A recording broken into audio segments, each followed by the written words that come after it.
ಎಲ್ರಿಗೂ ನಮಸ್ಕಾರ. ಮಲಗಿದ್ದೀರಾ ಎದ್ದಿದ್ದೀರಾ? ಯಾರಿಗೂ ಸೌಂಡೇ ಇಲ್ಲ. ಇನ್ನ ಊಟ ಇಲ್ಲ ಏನಿಲ್ಲ. ಬೆಂಗಳೂರು ಹಾಲು ಒಕ್ಕೂಟದ ವತಿಯಿಂದ ನಡೀತಾ ಇರ್ತಕ್ಕಂಥ ಈ ಒಂದು ಪ್ರತಿಭಾ ಪುರಸ್ಕಾರ ಹಾಗೂ ಹೊರಗುತ್ತಿಗೆದಾರರಿಗೆ ಒಂದಷ್ಟು ಉಡುಗೊರೆ ಕೊಡ್ತಕ್ಕಂಥದ್ದು, ರೈತರಿಗೆ ಸಬ್ಸಿಡಿ ದರದಲ್ಲಿ ಮ್ಯಾಟ್ ಕೊಡ್ತಕ್ಕಂಥದ್ದು, ಇನ್ನೂ ಅನೇಕ ಕಾರ್ಯಕ್ರಮಗಳನ್ನು ಇವತ್ತು ಹಮ್ಮಿಕೊಂಡು ಈ ವೇದಿಕೆ ಮೇಲೆ ಆಸೀನರಾಗಿ ಕಾರ್ಯಕ್ರಮವನ್ನು ಉದ್ಘಾಟನೆಯನ್ನು ಮಾಡಿದಂಥ ವಿಧಾನ ಪರಿಷತ್ನ ನಿರ್ದೇಶಕರಾದಂಥ ಸದಸ್ಯರಾದಂಥ ರವಿ ಅವರೇ, ವೇದಿಕೆ ಮೇಲೆ ಆಸೀನರಾಗಿರ್ತಕ್ಕಂಥ ಒಕ್ಕೂಟದ ಉಪಾಧ್ಯಕ್ಷರಾದಂಥ ರಾಜಣ್ಣವರೇ, KMFನ ಮಾಜಿ ಅಧ್ಯಕ್ಷರು ಸಹೋದ್ಯೋಗಿ ಮಿತ್ರರಾದಂಥ ನಾಗರಾಜ್ ರವರೇ, RK ರಮೇಶ್ ರವರೇ, ಮಂಜುನಾಥ್ ರವರೇ, ಲಿಂಗೇಶ್ ಕುಮಾರ್ ಅವರೇ,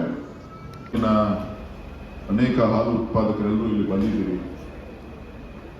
ಅವರೆಲ್ಲ ಕುಟುಂಬದ ಸದಸ್ಯರುಗಳಿದ್ದೀರಿ. ವಿದ್ಯಾರ್ಥಿನಿದ್ದಾರೆ, ಪ್ರೋತ್ಸಾಹ ಮಾಡಲಿಕ್ಕೋಸ್ಕರ ಬಂದಿರತಕ್ಕಂಥವರು. ಹಾಗೇನೆ ನಮ್ಮ ಒಕ್ಕೂಟದ ಎಲ್ಲ ಸಿಬ್ಬಂದಿ ವರ್ಗದವರಿದ್ದಾರೆ, ಕಾರ್ಮಿಕ ವರ್ಗದವರಿದ್ದಾರೆ, ಗುತ್ತಿಗೆ ಕಾರ್ಮಿಕರಿದ್ದಾರೆ, ಎಲ್ಲ ನನ್ನ ಯುವ ಮಿತ್ರರಿದ್ದಾರೆ, ಮಾಧ್ಯಮದ ಸ್ನೇಹಿತರು. ಬಹುಶಃ ವರ್ಷದ ಕೊನೆಯಲ್ಲಿ ನಾವು ಪ್ರತಿಭಾ ಪುರಸ್ಕಾರವನ್ನ ಇಟ್ಕೊಂಡಿದ್ದೇವೆ. ತಡ ಆಗಿದೆ.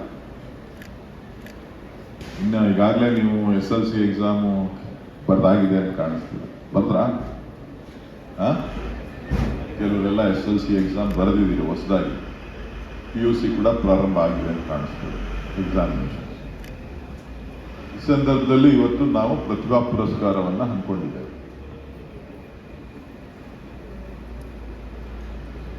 ಜನವರಿ ತಿಂಗಳಲ್ಲಿ ನಾವೆಲ್ಲರೂ ಕೂಡ ಪ್ರತಿಭಾ ಪುರಸ್ಕಾರವನ್ನು ಕನಕೋತ್ಸವ ಸಂದರ್ಭದಲ್ಲಿ ಸುಮಾರು 7,000 ವಿದ್ಯಾರ್ಥಿಗಳಿಗೆ ಪ್ರತಿಭಾ ಪುರಸ್ಕಾರವನ್ನು ಮಾಡಿ, ಅದು DKS ಚಾರಿಟಬಲ್ ನೇತೃತ್ವದಲ್ಲಿ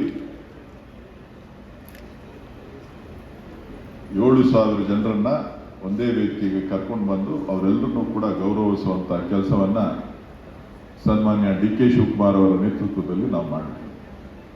ಆದರೆ ಇವತ್ತು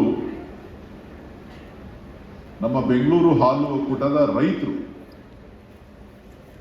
ಯಾರು ನಮ್ಮ ರೈತರು ಪ್ರತಿನಿತ್ಯ ಹಾಲನ್ನ ಹಾಕ್ತಾ ಇದ್ದಾರೆ, ಸಕ್ರಿಯವಾಗಿ ಹಾಲನ್ನ ನಮ್ಮ ಒಕ್ಕೂಟದಲ್ಲಿ ಸುಮಾರು 1,27,000 ಜನ ರೈತರು ಪ್ರತಿನಿತ್ಯ ಸುಮಾರು 16ರಿಂದ 18 ಲಕ್ಷ ಲೀಟರ್ ಹಾಲನ್ನ ನಮಗೆ ಹಾಕ್ತಾ ಇದ್ದಾರೆ. ಬೇಸಿಗೆ ಕಾಲ ಆಗಿರೋದ್ರಿಂದ ಸ್ವಲ್ಪ ಕಡಿಮೆ ಆಗಿದೆ, 16.5 ಲಕ್ಷ ಲೀಟರ್ಗೆ ಬಂದಿದ್ದೇವೆ. ಮಳೆಗಾಲದಲ್ಲಿ ಸುಮಾರು 18.5-19 ಲಕ್ಷ ಲೀಟರ್ಗೆ ಹಾಲಿಗೆ ನಾವು ಬರ್ತೇವೆ. ಆದ್ರೆ ಈ ವರ್ಷದ ನಮ್ಮ ಗುರಿ ಸುಮಾರು 20-21 ಲಕ್ಷ ಲೀಟರ್ ಹಾಲನ್ನ ನಾವು ನಿರೀಕ್ಷೆಯನ್ನ ನಾವು ರೈತರಿಂದ ನಾವು ಮಾಡ್ತಾ ಇದ್ದೇವೆ. ಸೊ ಒಕ್ಕೂಟ ಇವತ್ತು ಆ ಒಂದು ನಿಟ್ಟಿನಲ್ಲಿ ಆ ರೈತರ ಮಕ್ಕಳನ್ನ ಪ್ರೋತ್ಸಾಹ ಮಾಡಬೇಕು. ಆ ವಿದ್ಯಾರ್ಥಿಗಳು ಯಾರಿದ್ದಾರೆ, ಆ ವಿದ್ಯಾರ್ಥಿಗಳಿಗೆ ಪ್ರೋತ್ಸಾಹವನ್ನ ಬಮೂಲ್ ಟ್ರಸ್ಟ್ ಅಂತೇಳಿ ನಾಗರಾಜ್ ಅವರು ಏನು ತಮಗೆ ವಿವರಣೆಯನ್ನ ಕೊಟ್ಟರು, ಆ ಟ್ರಸ್ಟ್ ಮುಖಾಂತರ ಸುಮಾರು ನಾವು ರೈತರ ಕಲ್ಯಾಣಕ್ಕೋಸ್ಕರ, ಆ ರೈತರ ಮಕ್ಕಳ ಕಲ್ಯಾಣಕ್ಕೋಸ್ಕರ, ಯಾರು ಹಾಲು ಉತ್ಪಾದಕರಿದ್ದಾರೆ ಅವರ ಕಲ್ಯಾಣಕ್ಕೋಸ್ಕರ ನಾವು ವಾರ್ಷಿಕವಾಗಿ ಸುಮಾರು 19 ಕೋಟಿ ರೂಪಾಯಿ ಹಣವನ್ನ ವೆಚ್ಚ ಮಾಡ್ತಾ ಇದ್ದೀವಿ. 19 ಕೋಟಿ ರೂಪಾಯಿ ಹಣವನ್ನ ವೆಚ್ಚ ಮಾಡ್ತಾ ಇದ್ದೀವಿ. ಅನೇಕ ಕಾರ್ಯಕ್ರಮಗಳನ್ನ ನಾವು ಇಟ್ಕೊಂಡಿದ್ದೀವಿ. ಯಾರು ರೈತರು ಅಕಾಲಿಕವಾಗಿ ನಿಧನರಾಗ್ತಾರೆ, ನಮ್ಮ ಹಾಲು ಉತ್ಪಾದಕರು, 69 ವರ್ಷ ಒಳಗಿನವ್ರು ಯಾರು ತೀರೋದ್ರೆ ಅವರಿಗೆ 1 ಲಕ್ಷ ರೂಪಾಯಿ ಹಣವನ್ನು ನಮ್ಮ ಸಂಸ್ಥೆಯಿಂದ ನಾವು ಕೊಡ್ತಾ ಇದ್ದೀವಿ. ಅಕಸ್ಮಾತ್ ಯಾರು 69 ವರ್ಷ ಆದ್ಮೇಲೆ ತೀರೋಗಿತ್ತು ಅಂತ ಅಂದ್ರೆ ಅವ್ರಿಗೆ ನಾವು 30,000 ರೂಪಾಯಿ ಹಣವನ್ನು ನಾವು ಕೊಡ್ತಾ ಇದ್ದೀವಿ. ಹಾಗೇನೆ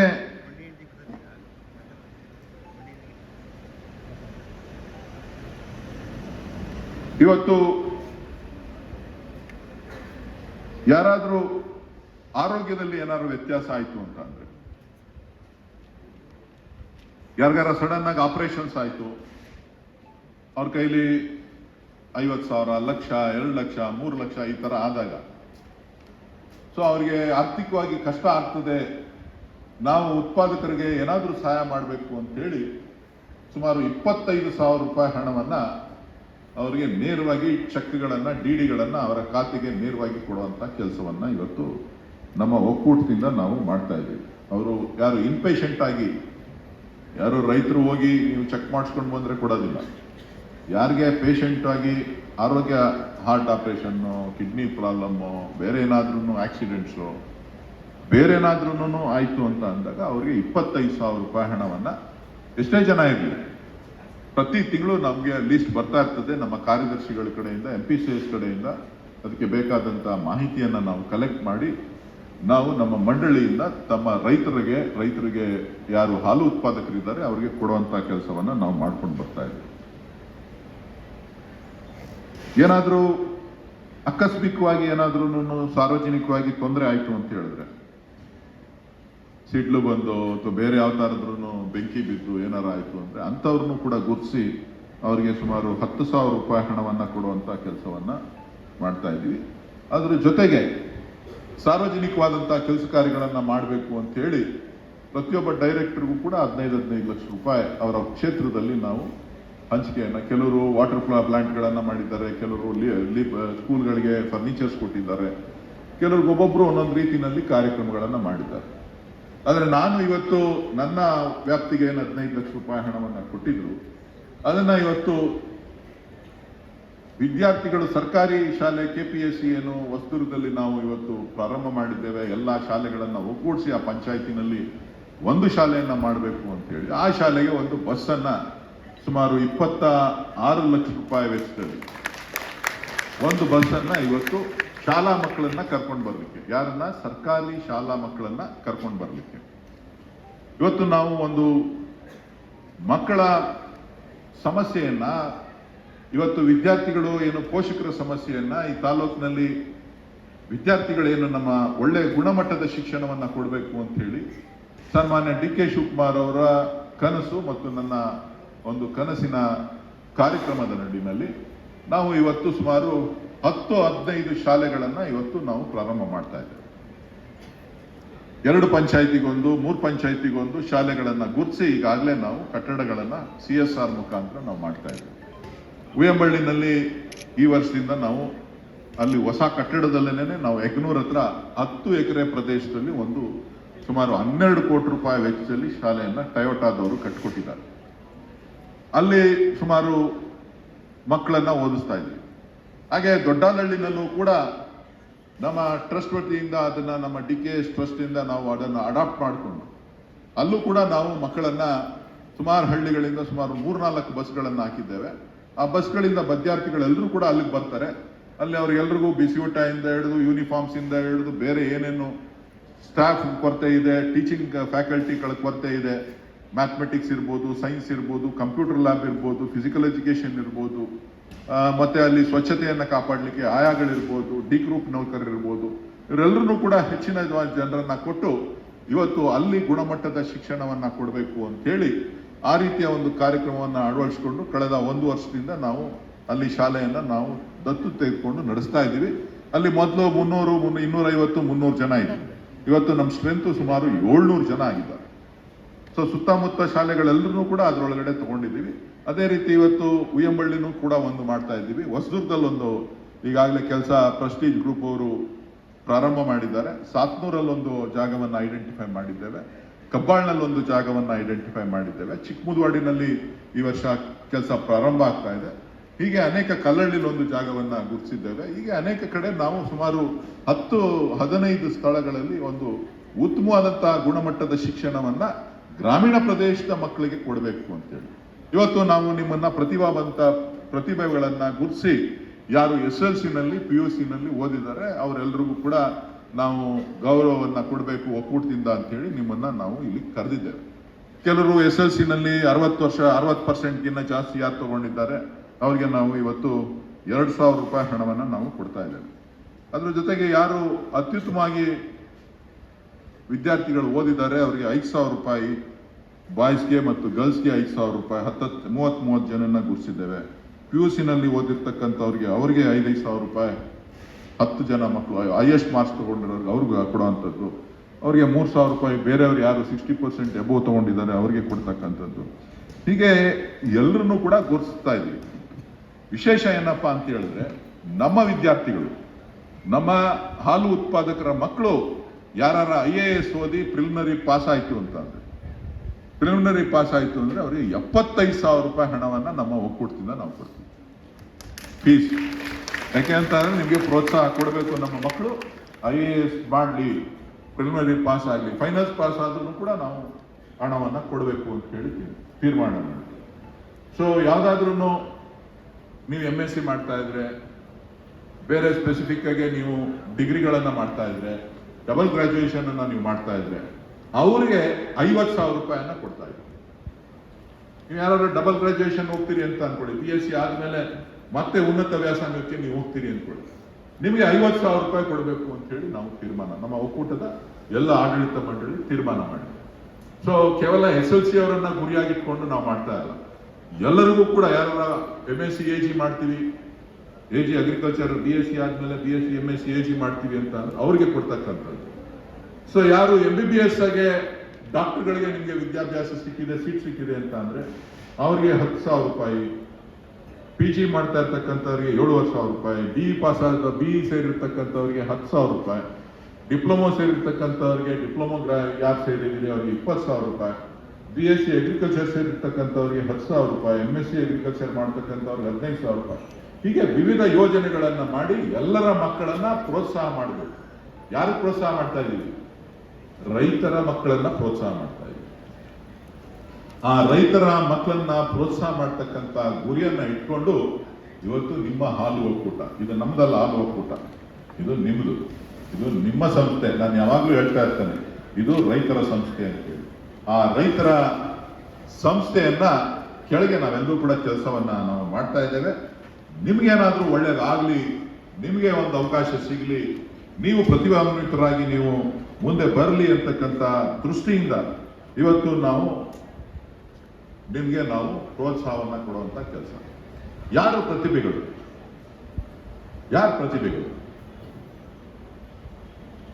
ವಿಜ್ಞಾನ ಇದ್ದಂತ ಕಾಲದಲ್ಲಿ ಯಾರು ಎತ್ತಿನ ಗಾಡಿ ಕಂಡಿಡದ ಅವನು ವಿಜ್ಞಾನ. ಯಾರು ಏನು ವಿಜ್ಞಾನ ತಂತ್ರಜ್ಞಾನ ಇಲ್ಲದೆ ಇದ್ದಾಗ ಅಡಿಗೆ ಮಾಡ್ಲಿಕ್ಕೆ ಮಡಿಕೆನ ಕಂಡಿಡ್ದಲ್ಲ, ಅವನು ವಿಜ್ಞಾನ. ಹೌದಾ ಅಲ್ವಾ? ತಂತ್ರಜ್ಞಾನ ವಿಜ್ಞಾನ ಇಲ್ಲದೆ ಇದ್ದಂತ ಸಂದರ್ಭದಲ್ಲಿ ಯಾರು ಚಕ್ರದ ಮೂಲಕ ಗಾಡಿ ಓಡಿಸ್ಬೋದು ಅಂತ ಕಂಡಿಡ್ದಲ್ಲ, ಅವನ್ ವಿದ್ಯಾಭ್ಯಾಸ ಇತ್ತಾ? ಇತ್ತಾ ಇಲ್ವಾ? ವಿಜ್ಞಾನಿಗಳವರು ನಮಗೆ ದಾರಿ ತೋರಿಸ್ಕೊಟ್ಟಂತ ಯುಗ ಪುರುಷರವರು, ಅವ್ರ ಕೈಲಿ ಸಾಧನೆ ಮಾಡಕ್ಕಾಗ್ಲಿಲ್ವಾ ಅಂತ ಹೇಳಿದ್ರೆ ಅವರ ಹಾದಿನಲ್ಲಿ ನಾವು ಇವತ್ತು ಹಾದಿನಲ್ಲಿ ಅವ್ರು ಹಾಕೊಟ್ಟಿರ್ತಕ್ಕಂಥ ದಾರಿನಲ್ಲಿ ನಾವು ಮುಂದೆ ಹೋಗ್ತಾ ಇದ್ದೀವಿ. ಹೊಲ ಉಳಬೇಕು ಅಂತ ಹೇಳಿ ನೇಗಿಲನ್ನ ತಯಾರು ಮಾಡಿದಂತಲ್ಲ ರೈತ, ಅವನು ವಿಜ್ಞಾನಿ ಅಲ್ವಾ? ಇವತ್ತು ಟ್ರ್ಯಾಕ್ಟರ್ ಬಂದಿದೆ, ಗೊಬ್ಬರ ಹಾಕಿದ್ರೆ ಚೆನ್ನಾಗಿ ಬರುತ್ತೆ ಅಂತ ಹೇಳಿ ಚಿಂತನೆಯನ್ನ ಮಾಡಿ ಗೊಬ್ಬರ ಹಾಕಿ ಬೆಳೆಯನ್ನ ಉತ್ತಮವಾದಂತಹ ಬೆಳೆಯನ್ನ ತೆಗಿತಾ ಇದ್ನಲ್ಲ, ಅವನ ಚಿಂತನೆ ವಿಜ್ಞಾನಿ ಅಲ್ವಾ?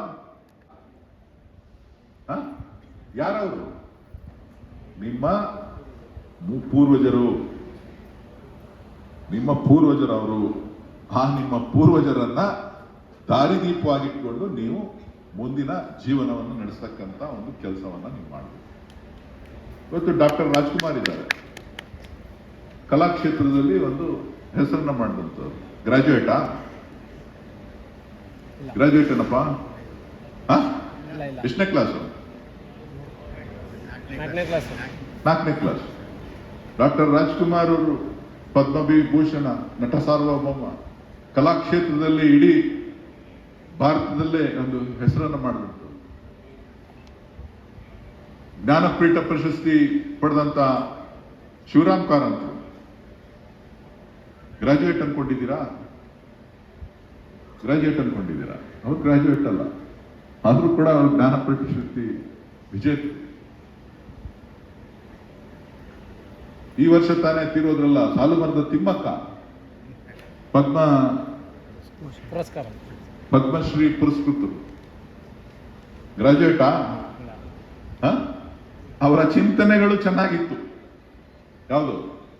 ಅವ್ರು ಓದ್ತಾ ಇರ್ತಕ್ಕಂಥ, ಅವ್ರು ಮಾಡ್ತಾ ಇರ್ತಕ್ಕಂಥ ಕೆಲಸ, ಅವರ ತೆಗೆದುಕೊಂಡಂತ ತೀರ್ಮಾನ ಒಂದು ದಿಟ್ಟ ನಿಲುವಿನ ಎದುರುಗಡೆ ಅವರು ಕೆಲಸ ಮಾಡಿದಂಥವ್ರು. ಸೊ ಅವರೆಲ್ಲರೂ ಕೂಡ ನಿಮಗೆ ಮಾರ್ಗದರ್ಶಕರು. ಈಗ ನೀವು ಪುನೀತ್ ರಾಜ್ಕುಮಾರ್ ಜೋರಾಗಿ ಚಪ್ಪಾಳೆ ಹೊಡಿತೀರಿ, ಪುನೀತ್ ರಾಜ್ಕುಮಾರ್ ಅಂತ. ಗ್ರಾಜ್ಯುಯೇಟಾ?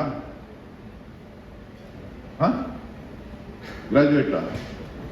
ಎಲ್ಲ ಸಮಯನೂ ಕೂಡ ಮೊಬೈಲ್ನಲ್ಲಿ ಕಾಲ ಕಳಿತೀರಿ, ಸಮಯನ ವ್ಯರ್ಥ ಮಾಡ್ತೀರಿ.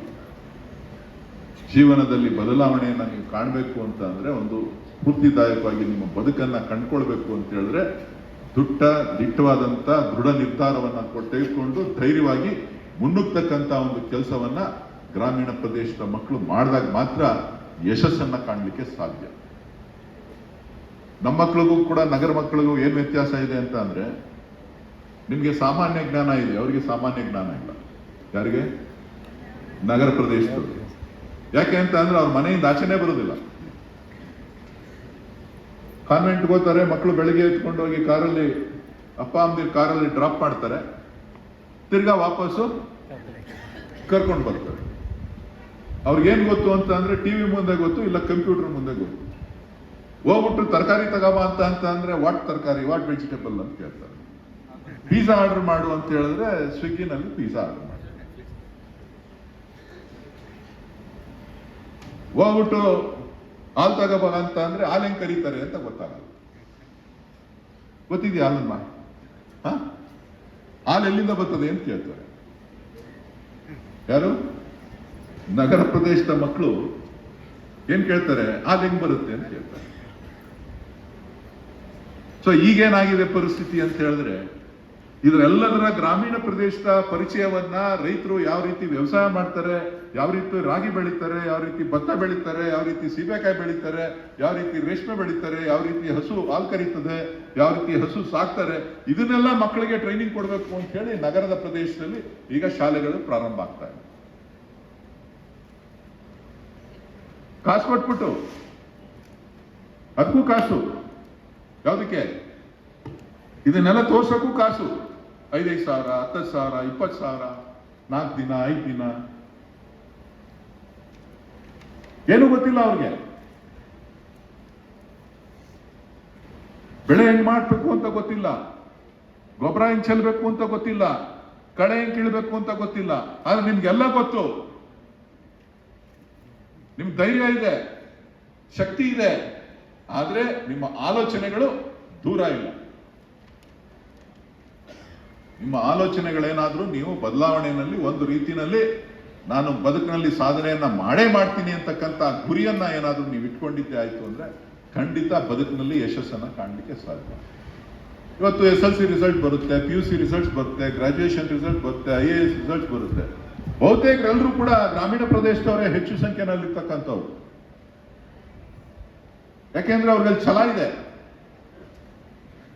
ಏನಾದ್ರೂ ಮಾಡಿ ಸಾಧನೆ ಮಾಡಬೇಕು, ನಾನು ಮುಂದಕ್ಕೆ ಬರಬೇಕು ಅಂತಕ್ಕಂಥದ್ದು. ಅಂತ ಒಂದು ಆಲೋಚನೆಯನ್ನ, ಚಿಂತನೆಯನ್ನ ನೀವು ಬಳಸ್ಕೊಂಡಿದ್ದೆ ಆಯ್ತು ಅಂದ್ರೆ ಬಹುಶಃ ನಿಮ್ಗೆ ಜೀವನದಲ್ಲಿ ಒಂದು ಒಳ್ಳೆಯ ಹಾದಿ, ಸುಗಮವಾದಂತಹ ಹಾದಿಯನ್ನ ಕಾಣಲಿಕ್ಕೆ ಸಾಧ್ಯ. ಇವತ್ತು ಜಗತ್ತು ಕಾಂಪಿಟೇಷನ್ ವರ್ಲ್ಡ್ ಇದು. ಸುಲಭ ಅಲ್ಲ ನೀವು ಬದುಕೋದು, ನಿಮ್ಗೆ ಉದ್ಯೋಗ ಸಿಗೋದು ಸುಲಭ ಅಲ್ಲ. ಇವತ್ತು ಒರಾಕಲ್ ಸಂಸ್ಥೆಯವರು 30,000 ಜನಕ್ಕೆ ಮೊನ್ನೆ ರಾತ್ರಿ ಕೆಲಸದಿಂದ ನಾಳೆಯಿಂದ ಬರಬೇಡಿ ಅಂತ ಹೇಳಿದ್ದಾರೆ. ಅದರಲ್ಲಿ 12,000 ಜನ ಭಾರತೀಯರು. ಇವತ್ತು ಏನೇನು ನಿರೀಕ್ಷೆ ಮಾಡ್ತಾ ಇದ್ದಾರೆ ಅಂತಾನೆ ಮುಂದಿನ 1 ವರ್ಷದೊಳಗಡೆ ಒಂದು 3-4 ತಿಂಗಳೊಳಗಡೆ ಬಹುಶಃ ಲಕ್ಷಾಂತರ ಜನ ಉದ್ಯೋಗಗಳನ್ನ ಕಳ್ಕೊಳ್ತಾರೆ ಅಂತಕ್ಕಂಥದ್ದು ಇವತ್ತು ನಾವು ಕೇಳ್ಬರ್ತಾ ಇರ್ತಕ್ಕಂಥದ್ದು. ಕಾರಣ ಏನು ಅಂತ ಅಂದ್ರೆ, ಒಂದು ಕೊಲ್ಲಿ ರಾಷ್ಟ್ರಗಳಲ್ಲಿ ನಡೀತಾ ಇರ್ತಕ್ಕಂಥ ಸಮರ, ಯುದ್ಧ, ಮತ್ತೊಂದು ಕಡೆ AI technology, artificial intelligence technology. ನೀವೇ ಬಳಸ್ತಿರಲ್ಲ, ಯಾರ್ ಫೋಟೋ ಬೇಕಾದ್ರೆ ಯಾರ್ ಫೋಟೋ ತೆಗೆದು ಹಾಕ್ಬಿಟ್ಟು ತಲೆನ ಕಾಲನ್ನ ಹಾಕ್ಬಿಟ್ಟು ಏನ್ ಬೇಕಾ ಮಾಡಿ ರೀಲ್ಸ್ ಮಾಡಿ ಎಲ್ರಿಗೂ ಹಾಕ್ತಿರಲ್ಲ. ಹಾಕ್ತೀರಾ ಇಲ್ವಾ? ಹಾಕಲ್ವಾ? ಯಾರು ಹಾಕ್ತೀರಾ? ಕೈ ಎತ್ತಿ, ಎತ್ತರ ಕೈ.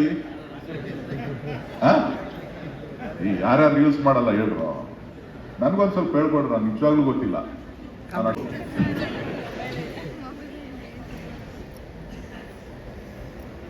ಬಹುತೇಕ ಇವತ್ತು ನೀವು ನಿಮ್ಮ ಸಮಯವನ್ನ ಯಾವುದರಲ್ಲಿ ವ್ಯರ್ಥ ಮಾಡ್ತಾ ಇದ್ದೀರಿ ಅಂತ ಹೇಳಿದ್ರೆ, ನಿಮ್ಮ ಮೊಬೈಲ್ಗಳಲ್ಲಿ ವ್ಯರ್ಥ ಮಾಡೋದನ್ನ ಹೊರತುಪಡಿಸಿ ನಿಮ್ಮ ಬದುಕಿನ ಬಗ್ಗೆ ಒಳ್ಳೆಯ ಅಂಶಗಳನ್ನ ಇಟ್ಕೊಂಡು ನೀವು ಚಿಂತನೆಗಳನ್ನ ಮಾಡಿದ್ದೇ ಆಯ್ತು ಅಂದ್ರೆ ಭವಿಷ್ಯದಲ್ಲಿ ನೀವು ಉತ್ತಮವಾಗಿ ಬದುಕನ್ನ ಕಂಡುಕೊಳ್ಳಿಕ್ಕೆ ಸವಾಲಿದೆ.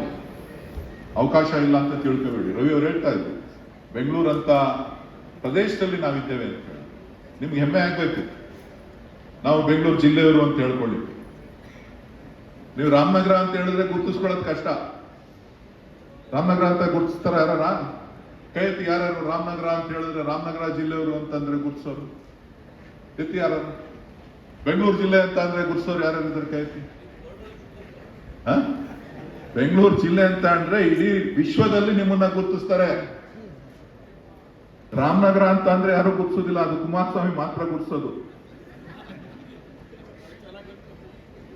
ಅದು ಕುಮಾರಸ್ವಾಮಿ ಮಾತ್ರ ಗುರ್ಸೋದು. ರಾಮನಗರ ಜಿಲ್ಲೆಯವರು ಅಂತ ಅಂದ್ರೆ ಅದು ಗುರ್ಸೋದಿಲ್ಲ, ಸುಮ್ಮನೆ ಹಂಗೆ ಬಾಯಲ್ಲಿ ಹೇಳ್ತಾರೆ ಅಷ್ಟೇ, ಹೋದ್ರೆ ನಿಮ್ಮೇನು ಮಾತಾಡ್ಸೋದಿಲ್ಲ. ಆದ್ರೆ ಇಡೀ ಬೆಂಗಳೂರು ಜಿಲ್ಲೆ ಅಂತ ಅವರು ಅಂತ ನೀವಂದ್ರೆ ಇಡೀ ವಿಶ್ವ ನಿಮ್ಮನ್ನ ಗುರ್ಸದೆ. ಅದು ಇವತ್ತು DK ಶಿವಕುಮಾರ್ ಅವರು ನಿಮ್ಗೆ ಕೊಟ್ಟಿರ್ತಕ್ಕಂಥ ಒಂದು ಶಕ್ತಿ.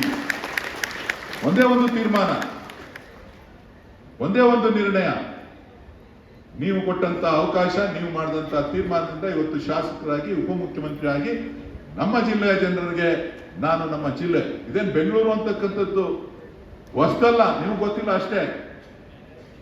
ನಾವು ಮೂಲತಃ ಬೆಂಗಳೂರು ಜಿಲ್ಲೆಯವರು.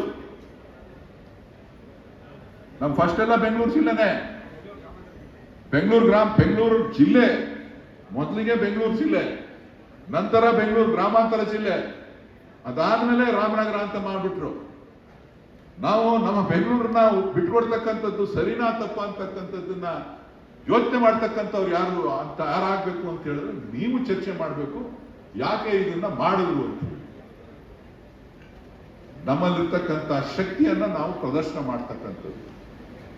ಸೊ ಇವತ್ತು ಒಂದೊಂದು ತೀರ್ಮಾನಗಳು ಯಾವ ರೀತಿಯಾಗಿ ಬದಲಾವಣೆಯನ್ನ ಮಾಡ್ತದೆ ಅಂತಕ್ಕಂಥದ್ದಕ್ಕೆ ನಾನು ಸಣ್ಣ ಉದಾಹರಣೆಯನ್ನ ನಿಮಗೆ ಹೇಳಿದ್ದೇನೆ. ಇವತ್ತು ಸಾಕಷ್ಟು ಬದಲಾವಣೆಗಳನ್ನ ನಾವು ನೋಡ್ತಾ ಇದ್ದೇವೆ ಕ್ಷೇತ್ರಗಳಲ್ಲಿ ಎಲ್ಲ ತರಹ. ಶಿವಕುಮಾರ್ ಅವ್ರನ್ನ ನೀವು ಆಯ್ಕೆ ಮಾಡಿದ ಮೇಲೆ ಸಾಕಷ್ಟು ನಾವು ಕೆಲಸ ಕಾರ್ಯಗಳನ್ನ ಮಾಡ್ಕೊಂಡು ಬಂದ್ವಿ. ಸೋಲನ್ನ ಇಲ್ಲ ಬೇಡ ಬೇರೆಯವರಿಗೆ ಗೆಲ್ಲಿಸ್ತೀವಿ ಅಂತೇಳಿ ಇಡೀ ಕ್ಷೇತ್ರದ ಜನ ತೀರ್ಮಾನ ಮಾಡಿದ್ರು. ನಾನು ಆಯ್ತು ರೆಸ್ಟ್ ಅಂತ ಹೇಳಿ ನಾನು ಕೂಡ ಓಡಾಡ್ಕೊಂಡು ಏನೋ ಕಾಲ ಕಳೀತಾ ಇದ್ದೆ. ಈ ಮಧ್ಯದಲ್ಲಿ ರವಿಯವರು, ಬಾಲಕೃಷ್ಣರವರು, ಶರತ್ ಬಚ್ಚೇಗೌಡರು, ನಮ್ಮೆಲ್ಲ ಅನೇಕ ಮುಖಂಡರುಗಳು, ನಮ್ಮ ಎಲ್ಲರೂ ಕೂಡ ಇಲ್ಲ ನೀನು ಬೆಮ್ಮೂಲಿಗೆ ನಿಂತ್ಕೊಳ್ಳೇಬೇಕು ಅಂತ ಹೇಳಿ ನಮ್ಮ ರಾಜ್ಕುಮಾರ್ ಇದ್ದ, ಮಾಜಿ ಅಧ್ಯಕ್ಷರು, ಅವರು ಇದ್ದಂಥ ಸಂದರ್ಭದಲ್ಲಿ ನಾನು ಎಲ್ರಿಗೂ ಹೇಳ್ಬಿಟ್ಟವನೇ, ಅವರೆಲ್ಲ ರಾತ್ರಿ 10 ಗಂಟೆಗೆ ಬೆಂಗಳೂರಿಗೆ ಬಂದ್ಬಿಟ್ಟವ್ರೆ. ಇಲ್ಲ ಅವರಾಗೋದ್ರಿಂದ ನೀರಾಗಬೇಕು ಅಂತ ಹೇಳಿ 9-10 ಗಂಟೆಯಿಂದ ರಾತ್ರಿ 2 ಗಂಟೆವರೆಗೂ ನನ್ನ ಹತ್ರ ನ್ಯಾಯ ಮಾಡಿ, ಶಿವಕುಮಾರ್ ಹತ್ರ ನ್ಯಾಯ ಮಾಡಿ, ಕೊನೆ ನನಗೆ ಡೈರೆಕ್ಟರ್ ಮಾಡಿ ಇವತ್ತು ಎಲ್ಲ ನಿರ್ದೇಶಕರು ಇಲ್ಲೆಲ್ಲ ಕೂತಿದ್ದಾರೆ. ಸಂಪೂರ್ಣವಾಗಿ ಪಕ್ಷಾತೀತವಾಗಿ ನನ್ನನ್ನು ಅವಿರೋಧವಾಗಿ ಆಯ್ಕೆ ಮಾಡಿ ನನಗೆ ಇವತ್ತು ಅಧ್ಯಕ್ಷರನ್ನ ಮಾಡಿ ತಕ್ಷಣ ಏನಾರ ಮಾಡ್ತಾನೆ ಅಂತ ಸೋಲ್ಸ್ಬಿಟ್ಟವ್ರೆ. ಆದ್ರೂ ನಾನು ಏನಾರ ಮಾಡ್ತೀನಿ ಅಂತ ಭರವಸೆ. ರೈತರಿಗೆ ಏನಾರ ಮಾಡ್ತಾನೆ, ಒಳ್ಳೇದಾಗುತ್ತೆ. ವಿರೋಧ ಪಾರ್ಟಿಯವ್ರಿಗೂ ಏನಾರ ನಾನು ಒಳ್ಳೇದು ಮಾಡ್ತೀನಿ ಅಂತ. ಸೊ ಏನು ನಂಬಿಕೆ ಉಳಿಸ್ಕೊಳ್ಬೇಕಲ್ಲ.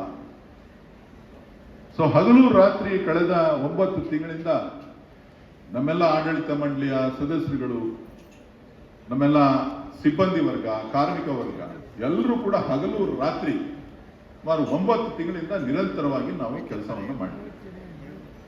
ನಿರಂತರವಾಗಿ ಕೆಲಸ ಮಾಡಿ ಇವತ್ತು ಒಂದು ಬದಲಾವಣೆಯನ್ನು ನಾವು ತರುವಂತ ಪ್ರಯತ್ನವನ್ನು ಮಾಡಿದ್ವಿ.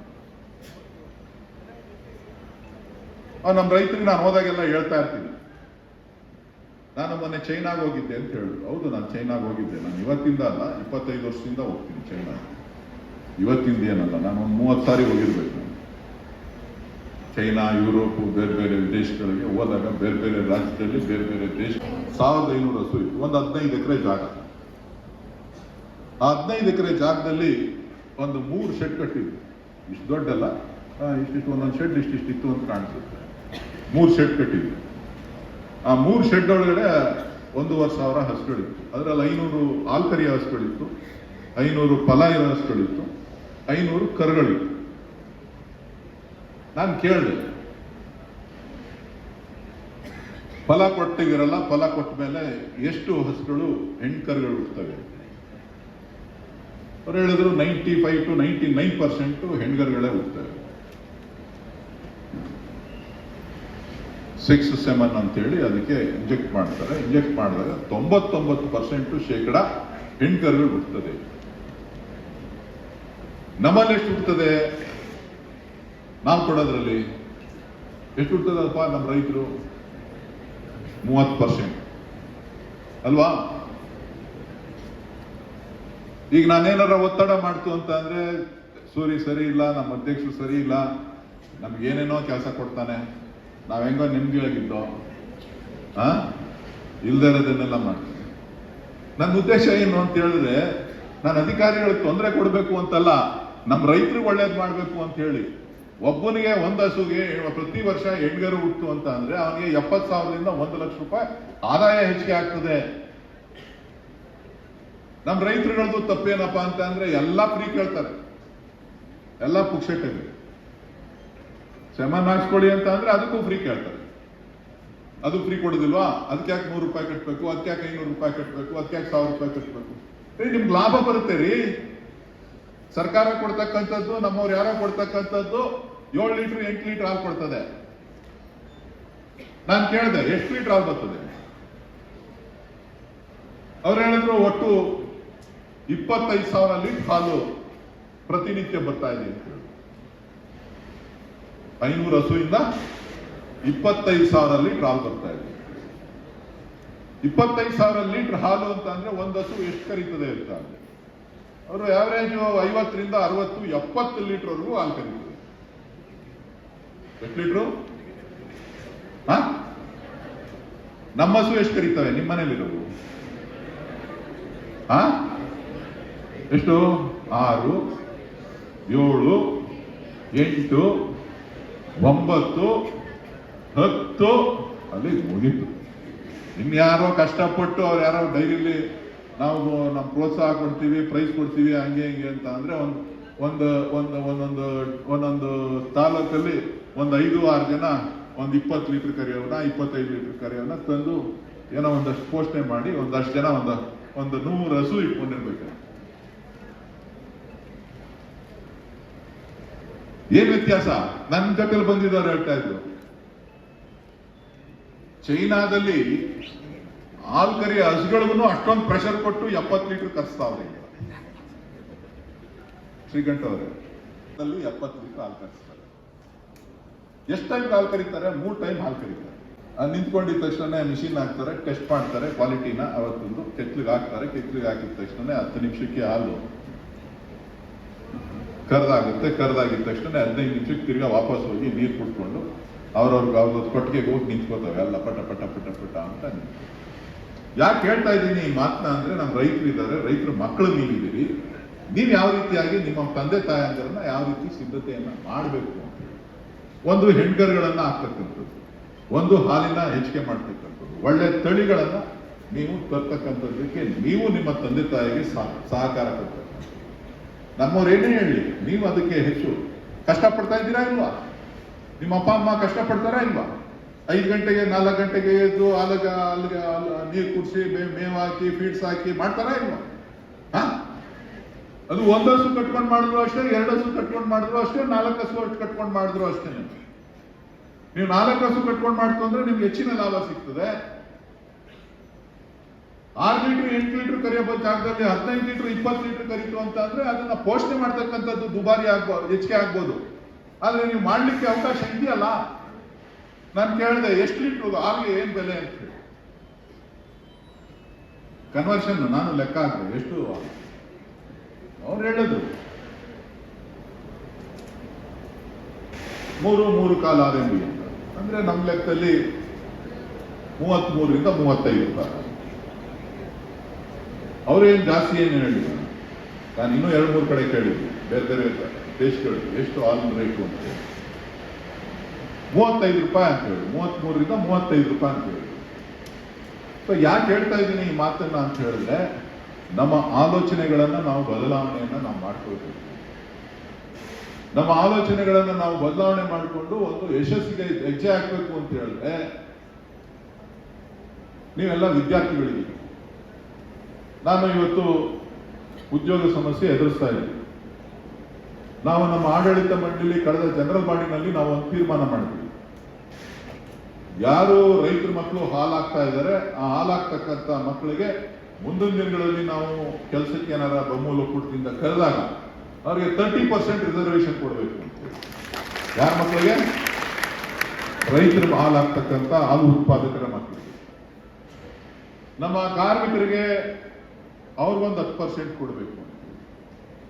ನಮ್ಮ ಸೆಕ್ರೆಟರಿಗಳು, ಅವ್ರ ಸಿಬ್ಬಂದಿ MPCS ಅವ್ರಿಗೂ ಕೂಡ 5% 10% ಕೊಡಬೇಕು. ಹೀಗೆ ಎಲ್ಲರೂ ಕೂಡ ನಮ್ಮ ಡೀಲರ್ಸ್ ಇದ್ದಾರೆ, ಅವ್ರಿಗೊಂದು 5%, ಒಟ್ಟು 50% ಅನ್ನ ಈ ರೀತಿಯಾಗಿ ಕೊಟ್ಟು, ಅದರಲ್ಲೂ ಕೂಡ ರಿಸರ್ವೇಶನ್ ಸಿಗ್ತದೆ. ಕೊಟ್ಟಾಗ ನಿಮಗೆ ಪ್ರೋತ್ಸಾಹ ಕೊಡಲಿಕ್ಕೆ ನಾವು ತೀರ್ಮಾನವನ್ನ ಮೊದಲನೇ ಬಾರಿಗೆ ಇಡೀ ರಾಜ್ಯದಲ್ಲಿ ನಾವು ನಿರ್ಣಯವನ್ನ ಬೆಂಗಳೂರು ಹಾಲು ಒಕ್ಕೂಟ ತೆಗೆದುಕೊಂಡಿದೆ. ಯಾರ ದೃಷ್ಟಿಯಿಂದ? ಇದು ನನ್ನ ಮಕ್ಕಳಿಗಲ್ಲ, ನಮ್ಮ ಡೈರೆಕ್ಟರ್ಗಳ ಮಕ್ಕಳಿಗಲ್ಲ. ಈ ರೈತರು, ಈ ಹಾಲು ಉತ್ಪಾದಕರು ಯಾರು ಕಷ್ಟಪಡ್ತಾ ಇದ್ದಾರೆ, ಯಾರು ದುಡಿತಾ ಇದ್ದಾರೆ, ಅವರ ಕೈಗೆ ಶಕ್ತಿ ಕೊಡಬೇಕು ಅನ್ನೋಂಥ ಉದ್ದೇಶವನ್ನು ಇಟ್ಕೊಂಡು ಮಾಡಿದ್ದೇವೆ.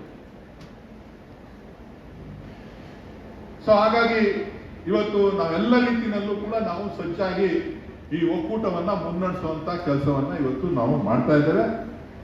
ಸೊ ಇವತ್ತು ನಷ್ಟ ಇತ್ತು, ವ್ಯಾಪಾರದಲ್ಲಿ ನಷ್ಟ ಆಗ್ತಾ ಇದೆ. ಕಾರಣ, ನಷ್ಟ ಆಗಲಿಕ್ಕೆ ಒಂದು ಮೂಲಭೂತ ಕಾರಣ ಏನು ಅಂತ ಹೇಳಿದ್ರೆ, ಸರ್ಕಾರ ಏಪ್ರಿಲ್ 1ನೇ ತಾರೀಕಿಂದ 4 ರೂಪಾಯಿ ಹಾಲನ್ನ ರೇಟನ್ನ ದರವನ್ನ ಜಾಸ್ತಿ ಮಾಡಿದೆ.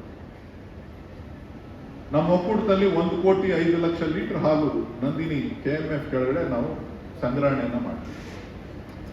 1,05,00,000 ಲೀಟರ್ ಅಲ್ಲಿ ನಾವು 60 ಲಕ್ಷ ಲೀಟರ್ ಮಾತ್ರ ಹಾಲು ಮತ್ತು ಮೊಸರು ರೂಪದಲ್ಲಿ ನಾವು ಮಾರ್ತೀವಿ ಇಡೀ ರಾಜ್ಯದಲ್ಲಿ. ಇನ್ನು 40-45 ಲಕ್ಷ ಲೀಟರ್ಗೆ ನಾವು ಮಾರೋದಿಲ್ಲ. ನಮ್ಗೇನಾಯ್ತು ಅಂತ ಹೇಳಿದ್ರೆ, 4 ರೂಪಾಯಿ ಕೊಡಿ ಅಂತ ಹೇಳಿದ್ರು. 4 ರೂಪಾಯಿ ಯಾರ್ಯಾರು ಕೊಟ್ವಿ? ರೈತರಿಗೆ ಎಲ್ರಿಗೂ ಕೊಟ್ವಿ, 1,05,00,000ಕ್ಕೆ. ಆದ್ರೆ ಮಾರಾಟ ಮಾಡೋಕೆ ಹೆಚ್ಚಿಗೆ ಮಾಡಿದ್ರು 60 ಲಕ್ಷ ಲೀಟರ್ಗೆ. ಇನ್ನು 45 ಲಕ್ಷ ಲೀಟರ್ ಹಾಲು ನಮಗೆ ನಷ್ಟ, 4 ರೂಪಾಯಿ ನಷ್ಟ ಅನುಭವಿಸುವಂತ ಪರಿಸ್ಥಿತಿ ಬಂತು. ಹಾಗಾಗಿ ಇವತ್ತು ನಾವು ನಮ್ಮ ಒಕ್ಕೂಟಗಳು, ಎಲ್ಲ ಒಕ್ಕೂಟಗಳು, ನಮ್ದೊಂದೇ ಒಕ್ಕೂಟ ಅಲ್ಲ, ಇಡೀ ರಾಜ್ಯದಲ್ಲಿರ್ತಕ್ಕಂಥ 14, 15, 16 ಒಕ್ಕೂಟಗಳು ಕೂಡ ಇವತ್ತು ನಷ್ಟ ಅನುಭವಿಸುವಂತ ಪರಿಸ್ಥಿತಿ ಬಂದಂತ ಸಂದರ್ಭದಲ್ಲಿ ಇವತ್ತು ನಾವು ಒಂದು ತೀರ್ಮಾನವನ್ನ, ನಾವು ಬೆಲೆ ಏರಿಕೆಯನ್ನ ಕಡಿಮೆ ಮಾಡಬೇಕು ಅಂತ, ಬೆಲೆ ಕಡಿಮೆ ಮಾಡಬೇಕು ಅಂದ್ರೆ ಪ್ರತಿ ವರ್ಷ ಏನು ಪಾಠ ಅಂದ್ರೆ, ನಮ್ಮ ಒಕ್ಕೂಟದಲ್ಲಿ ಅಧಿಕಾರಿಗಳು ನಷ್ಟ ಆಯ್ತಾ ಇದೆ, 16 ಲಕ್ಷ ಲೀಟರ್ ಆಗ್ಬತ್ತು, ಜಾಸ್ತಿ ಆಗೋಯ್ತು, ಹಾಲು ಮಾರಕ್ಕಾಯ್ತಾ ಇಲ್ಲ, ಮೀಟಿಂಗ್ ರೆಸಲ್ಯೂಷನ್ ಮೀಟಿಂಗ್ ಕರಿ, 2 ರೂಪಾಯಿ ಕಡಿಮೆ ಮಾಡಿ. ಯಾವಾಗಿಂದ? May, June, July, August, September, October, November, December, ಜನವರಿವರೆಗೂ ಕಡಿಮೆ ಮಾಡಿ. ತಿರ್ಗಾ ಜನವರಿ ಫೆಬ್ರವರಿಗೆ ಹಾಲು ಕಡಿಮೆ ಆಯ್ತು, ಹಾಲು ಜಾಸ್ತಿ ಕಡಿಮೆ ಆಯ್ತೈತೆ, ಆಗ 2 ರೂಪಾಯಿ ಜಾಸ್ತಿ ಮಾಡು. 2 ರೂಪಾಯಿ ಜಾಸ್ತಿ ಮಾಡು ಅಂದಿದ ತಕ್ಷಣ 2 ರೂಪಾಯಿ ಜಾಸ್ತಿ ಮಾಡೋದು. ಫೆಬ್ರವರಿ, ಮಾರ್ಚ್, ಏಪ್ರಿಲ್, ಮೇ 4 ತಿಂಗಳಿಗೆ 2 ರೂಪಾಯಿ ಜಾಸ್ತಿ ಮಾಡೋದು. ನಾವು 2 ರೂಪಾಯಿ ಜಾಸ್ತಿ ಕೊಟ್ಟು ಅಂತ ಅನ್ನೋದು ನಡೀತಾ ಇರೋದೇ ಹೆಂಗೆ? ಹೌದಲ್ವಪ್ಪ? 2 ರೂಪಾಯಿ ಜಾಸ್ತಿ ಕೊಟ್ಟು ಅನ್ನೋದು. ಆದ್ರೆ ಇವತ್ತು ನಮ್ಮ ಪ್ರಸ್ತಾಪ ನನ್ನ ಮುಂದೆ ಬಂತು. ನಾನು ನಮ್ಮ ಎಲ್ಲ ನಿರ್ದೇಶಕರನ್ನ ಕುಂಡಿಸ್ಕೊಂಡು, ನಮ್ಮ MD ಅವ್ರನ್ನ, ಅಧಿಕಾರಿಗಳನ್ನ ಕುಂಡಿಸ್ಕೊಂಡು ಹೇಳಿದೆ, ಈ ಪ್ರಸ್ತಾಪ ನನ್ನ ಮುಂದೆ ತರಬೇಡಿ. ನಮ್ಮ ಮೀಟಿಂಗ್ ಅಲ್ಲಿ ರೆಸಲ್ಯೂಷನ್ ಮಾಡಲಿಕ್ಕೆ ನಾನು ಅವಕಾಶ ಕೊಡೋದಿಲ್ಲ. ಇವತ್ತೇನು ನಷ್ಟ 14 ಕೋಟಿ ರೂಪಾಯಿ ನೀವು ಹೇಳ್ತಾ ಇದ್ದೀರಿ, ಅದನ್ನ ಸದುಪಡಿಸುವಂತ ಜವಾಬ್ದಾರಿ ನನ್ನ ಮೇಲೆ ನಂಬಿಕೆ ಇಡಿ. ನೀವು ಯಾವುದೇ ಕಾರಣಕ್ಕೂ ಬೆಲೆ ಏರಿಕೆಯನ್ನ, ಬೆಲೆ ಕಡಿಮೆ ಮಾಡ್ತಕ್ಕಂಥದ್ದನ್ನ ನಾನು ಒಪ್ಪೋದಿಲ್ಲ ಅಂತ ಹೇಳಿ ಅವತ್ತು ನಾನು ಅದನ್ನ ತಿರಸ್ಕಾರ ಮಾಡಿದೆ. ನಿರಂತರವಾಗಿ 3.5-4 ತಿಂಗಳ ಕಾಲ ನಾವು ನಷ್ಟವನ್ನ ಅನುಭವಿಸಿದ್ವಿ. ತದನಂತರ 50 ಲಕ್ಷ, 60 ಲಕ್ಷ, 70 ಲಕ್ಷ, 80 ಲಕ್ಷ, 3 ಕೋಟಿ, 2 ಕೋಟಿ ಹೀಗೆ ಲಾಭ ಬಂದು ಕೊನೆಗೆ ನಾವು ಇವತ್ತು ಮಾರ್ಚ್ ಕೊನೆಗೆ ನಾವು ಲೆಕ್ಕಾಚಾರ ಹಾಕಿ ನಾನು ಮಾರ್ಚ್ 1ನೇ ತಾರೀಕಿನೇ ಇದಕ್ಕೆ ತಯಾರಿಯನ್ನ ಮಾಡಿದೆ. ಒಟ್ಟು ನಮ್ಮಲ್ಲಿರ್ತಕ್ಕಂಥ ಎಲ್ಲ ನಷ್ಟ ಸರಿದೂಗಿಸಿ ಲಾಭ ಎಷ್ಟು ಬರುತ್ತೆ ಅಂತ ಅಂದಾಗ ಸುಮಾರು ಒಂದು 60-65 ಕೋಟಿ ರೂಪಾಯಿ ಲಾಭ ಬರುತ್ತೆ ಅಂತ. ಇದು ಲಾಭ ನಾನು ಅಧಿಕಾರಿಗಳಿಗೆ ಹೇಳಿದೆ, ಇದು ನೀವು ಮಾಡಿದಂತ ಲಾಭ ಅಲ್ಲ, ನಿಮ್ಮ ಮಾರುಕಟ್ಟೆಯನ್ನ ವಿಸ್ತರಣೆ ಮಾಡಿದಂತ ಲಾಭ ಅಲ್ಲ, ಅಥವಾ ನೀವೇನೋ ಮಾಡಿ ಹಾಲು ಜಾಸ್ತಿ ಮಾರಿ ಲಾಭ ಕೊಟ್ಟಂತದ್ದಲ್ಲ. ಇವತ್ತು ನಮ್ಮ ಆಡಳಿತ ಮಂಡಳಿಯ ತೀರ್ಮಾನದಂತೆ ನಾವು ತೆಗೆದುಕೊಂಡಂತ ಹಲವು ಬದಲಾವಣೆಗಳಿಂದ ನಾವು ಇವತ್ತು ಸುಮಾರು 60-65-70 ಕೋಟಿ ರೂಪಾಯಿ ಲಾಭ ಗಳಿಸಿದ್ದೇವೆ. ಇದು ನಮ್ಮ ದುಡ್ಡಲ್ಲ, ಇದು ರೈತರ ದುಡ್ಡು. ಈ ರೈತರಿಗೆ ನಾನು ಕೊಡ್ತಾ ಇದ್ದೇನೆ ಸುಮಾರು 1 ರೂಪಾಯಿ ಅಂತೆ. ಕಳೆದ ಏಪ್ರಿಲ್ ಇಂದ ಮಾರ್ಚ್ 31ನೇ ತಾರೀಕುವರೆಗೂ 60 ಕೋಟಿ ಲೀಟರ್ ಹಾಲು ಹಾಕಿದ್ದಾರೆ. ಆ 60 ಕೋಟಿ ರೂಪಾಯಿ ಹಣವನ್ನು ಕೂಡ ನೇರವಾಗಿ ನಾನು ತಲುಪಿಸ್ತಾ ಇದ್ದೀನಿ. ನಾನು ಕಡಿಮೆನೂ ಮಾಡಲಿಲ್ಲ. 1 ವರ್ಷ 9 ತಿಂಗಳು. ಈಗ 1 ರೂಪಾಯಿ ಜಾಸ್ತಿ ಆಗಿರೋದ್ರಿಂದ 60 ಕೋಟಿ ರೂಪಾಯಿ ಹಣವನ್ನ ನೇರವಾಗಿ ನಿಮ್ಮ ಖಾತೆಗೆ ಇನ್ನೊಂದು 2-3 ದಿನದ 10ನೇ ತಾರೀಕು ಒಳಗಡೆ ನಿಮಗೆ ನೇರವಾಗಿ ತಲುಪುವಂತ ವ್ಯವಸ್ಥೆಯನ್ನು ನಾವು ಮಾಡ್ತೀವಿ. ಲೆಕ್ಕ ಆಗ್ತಾ ಇದ್ರೆ, ಲೆಕ್ಕ ಆಗಿದೆ, 1-2 ತಾಲೂಕು ಲೆಕ್ಕ ರೆಡಿ ಇದೆ. ಇವತ್ತು ನಮ್ಮ ಆಡಳಿತ ಮಂಡಳಿಯವರ ಜೊತೆ ಕೂತು ಚರ್ಚೆ ಮಾಡಿ ಯಾವತ್ತಿಂದ ಪೇಮೆಂಟ್ಸ್ ನ ಡೈರೆಕ್ಟ್ ಆಗಿ ಹಾಕ್ಬೇಕು ಅಂತ ಹೇಳಿ ನಾವು ತೀರ್ಮಾನವನ್ನು ಮಾಡ್ತೇವೆ. ಸೊ 1 ರೂಪಾಯಿ ಹೆಚ್ಚುವರಿಯಾಗಿ ಕೊಡುವಂಥದ್ದು. ಮುಂದಕ್ಕೆ ನೋಡೋಣ, ಮುಂದಿನ ವರ್ಷ ನನ್ನ ಬಜೆಟ್ ನಮ್ದೇನು ಇದೆ, ಯಾವ ರೀತಿ ಮಾಡಬೇಕು ಅನ್ನೋದನ್ನ, ಬದಲಾವಣೆ ಏನೇನು ಆಗ್ತದೆ ಇದನ್ನೆಲ್ಲ ನೋಡಿ ನಾವು ತೀರ್ಮಾನವನ್ನ ಮಾಡ್ತೇವೆ. ಸೊ ಇದು ಒಬ್ಬರಿಗೆ ಕೊಟ್ರೆ ಕಷ್ಟ ಆಗುತ್ತೆ ಅಂತೇಳಿ ಕಾರ್ಮಿಕರೆಲ್ಲರೂ ಕೂಡ 2024ರಿಂದ 2.5 ವರ್ಷದಿಂದ ಅವರಿಗೆ DA ಕೊಟ್ಟಿರಲಿಲ್ಲ. 3 DA ಅನೌನ್ಸ್ ಆಗಿದೆ. ಸುಮಾರು 800 ಜನ ಕಾರ್ಮಿಕರಿದ್ದಾರೆ, 900 ಜನ ಪರ್ಮನೆಂಟ್ ಎಂಪ್ಲಾಯೀಸ್. ಅವರೆಲ್ಲರೂ ಕೂಡ ನಮಗೆ DA ಕೊಟ್ಟಿಲ್ಲ, ನಾವು ಸ್ಟ್ರೈಕ್ ಮಾಡ್ತೀವಿ, ಅದಂಗೆ ಇದಿಂಗೆ ಅಂತ ಹೇಳ್ತಾ ಇದ್ರು. ಕೊನೆಗೆ ಅವ್ರಿಗೆ 6 ಕೋಟಿ ರೂಪಾಯಿ ಹಣವನ್ನು ಕೊಟ್ಟರು.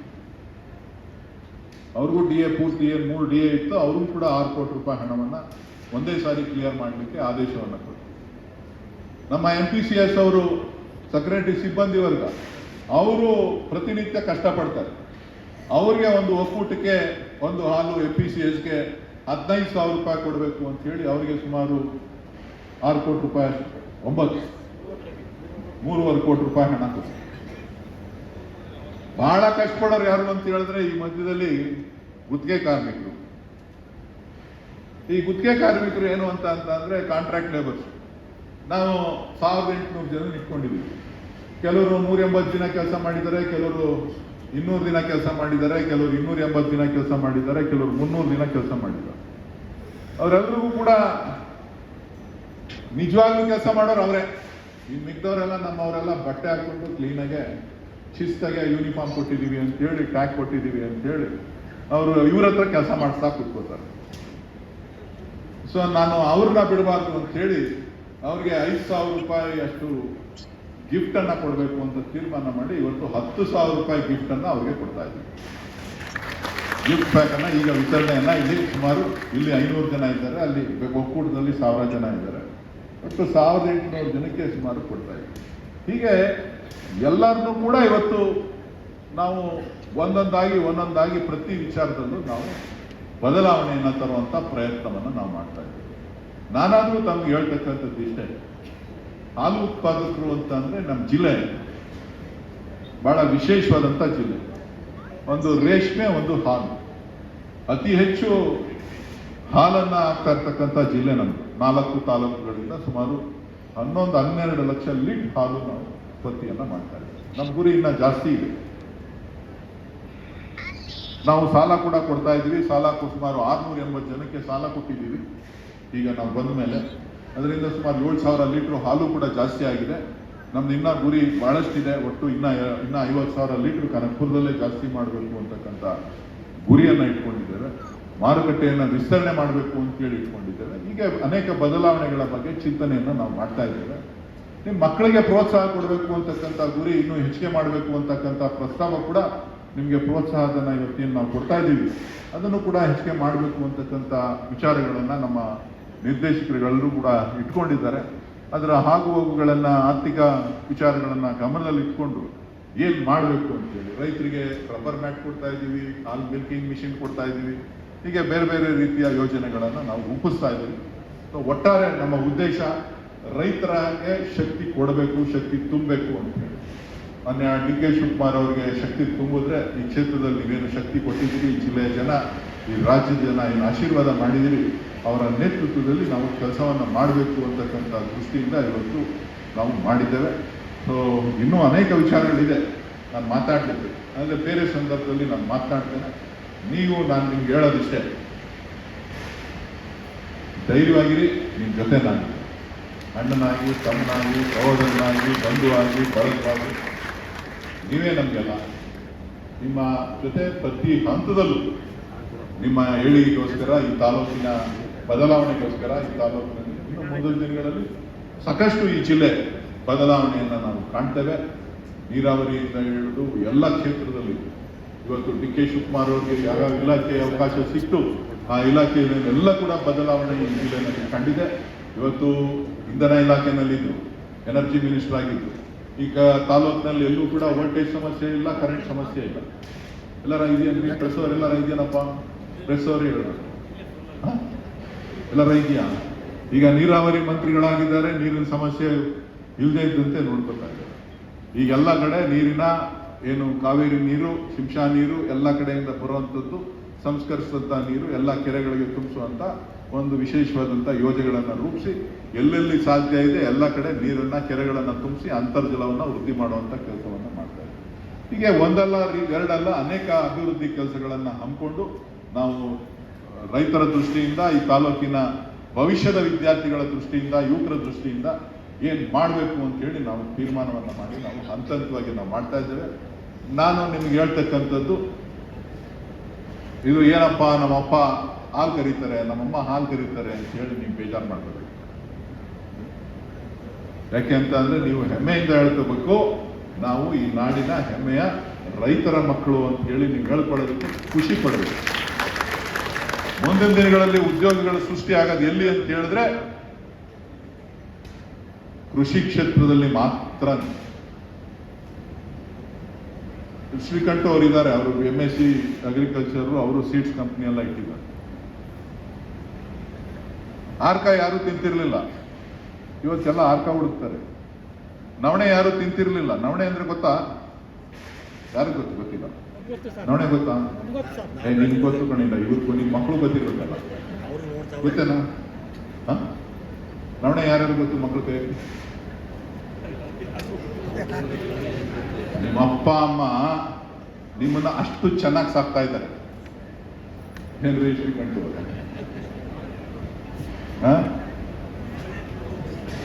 ಕೃಷ್ಣಯ್ಯ, ನೀವು ಅದು ಇದು ಅಂತ ನನ್ನ ಹತ್ರ ತಲೆ ತಿಂತಾ ಇರ್ತೀಯ ಬಂದು. ನೋಡ್ದ ಮಕ್ಕಳನ್ನ ಎಷ್ಟು ಚೆನ್ನಾಗಿ ಸಾಕಾವ್ರಿ ಅಂತ. ಆರ್ಕ ಗೊತ್ತಿಲ್ಲ, ನವಣೆ ಗೊತ್ತಿಲ್ಲ, ಸ್ವಾಮಿ ಗೊತ್ತಿಲ್ಲ. ಸ್ವಾಮಿ ಗೊತ್ತೇನ್ರಿ? ಸ್ವಾಮಿ ಯಾರು ಗೊತ್ತು ಕೈ? ಎಷ್ಟು ಜನ ಗೊತ್ತು? ಅಕ್ಕಿ ಬದಲು ಸ್ವಾಮಿ ಉಪಯೋಗಿಸ್ತಾ ಇದ್ರು. ಅಕ್ಕಿ ಇಲ್ಲ, ಯಾವುದು ಅಕ್ಕಿ ಸಿಗ್ತಾ ಇರಲಿಲ್ಲ, ಭತ್ತ ಬೆಳೀತಾ ಇರಲಿಲ್ಲ.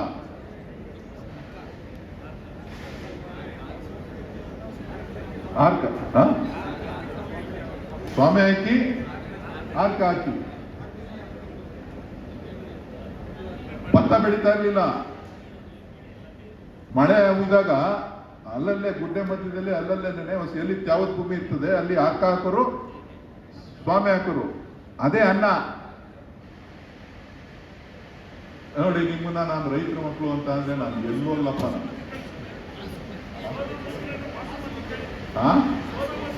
ಸೋನಾ ಮಸೂರಿ ಗೊತ್ತು ಅಲ್ಲ, ಬಾಸುಮತಿ ಎಲ್ಲ ಬಿರಿಯಾನಿ, ಪಲಾವ್, ಸೋನಾ ಮಸೂರಿ ಬಾಸುಮತಿ ಅಲ್ಲ. ಎಲ್ಲ ಹೈಬ್ರಿಡ್.